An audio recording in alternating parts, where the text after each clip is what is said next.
এরাও শত্রু, মুখোশের আড়ালে। এই শালা অমিত ওর নিজের উর্দি পরা অবস্থায় ও আমার উর্দি খুলে নিয়েছে। না জানি কখন এসে আমার সব জামা কাপড়ই খুলে নেয়। ওকে শালা আমার বিশ্বাস নেই।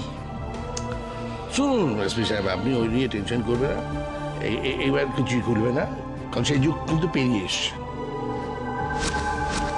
1 সপ্তাহ সময় আমি টিমটাকে বানিয়ে নিচ্ছি, তারপর দেখবো যে ও কি করে সমস্ত কিছু নিজেরটা সামলায়। ঠাকুরপো, অমিতের দল এক এক করে কমতে শুরু করেছে। আমাদের দল বাড়বে আর অমিতের দল কমবে। কমবে?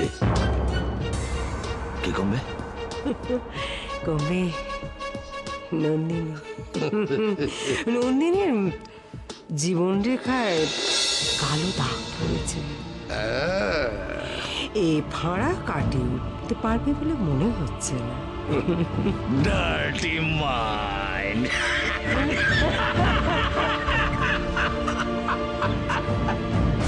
শুভঙ্কর, তাহলে ওই কথাই রইল। হ্যাঁ, অমিত মুখার্জি তোমাকে কি বলে সেটা তুমি আমাকে জানাতে পারবে না। কেমন? তারপরের ঘুঁটিটা কিভাবে সাজাতে হবে সেটা পরেই ভাববো। দেববর্মন বাবু, শুভঙ্কর সান্যাল অত সহজে হারার পাত্র নয়।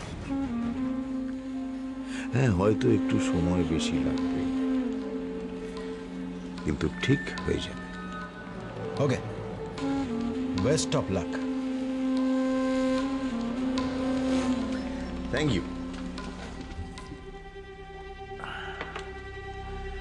তবে যাওয়ার আগে একটা কথা বলে যাই স্যার, অমিত মুখার্জি যদি আমাকে ক্ষমা করে তাহলে ভালো, আর আমাকে ক্ষমা না করে আপনার রামচন্দ্র মানে অমিত মুখার্জি যদি আমার লেজে আগুন দেয়, তাহলে আমিও কিন্তু রাবণ মানে আপনার এই লঙ্কাপুরীতে আগুন দিয়ে ছারখার করে দেব। আমি একা জ্বলবো না, ওকে?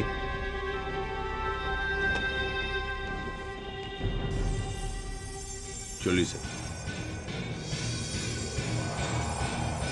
তুমি যেটা বললে মানে সে কবে বলেছিলাম অমিত ঠাকুরপো আমার পয়লা নম্বরের শত্রু তুমি ধরে বসে আছো। বিশেষ করো অমিত ঠাকুরপো নির্দোষ প্রমাণ হবার পর থেকেই কিন্তু আমি একেবারে বদলে গেছি। কেন, তোমার চোখে ধরা পড়ছে না? আমার চোখে তো অনেক কিছু ধরা পড়ে বৌদি, রিপোর্টারের চোখ বলে কথা। আমি না এখন একটা মানুষকে একবার দেখেই বুঝতে পারি যে কে কতটা আসল আর কে কতটা মেকি। দেখো নন্দিনী,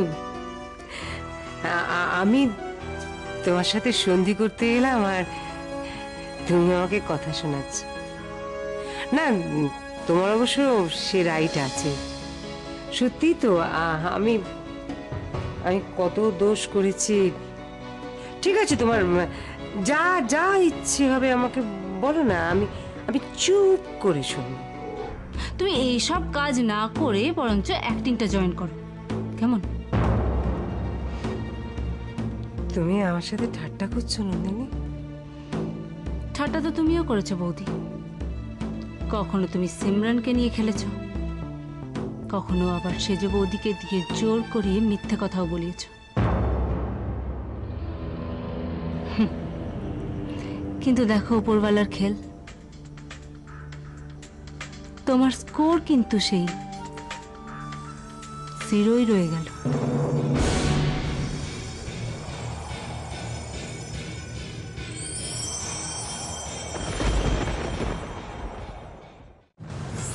এরাও শত্রু, মুখোশের আড়ালে।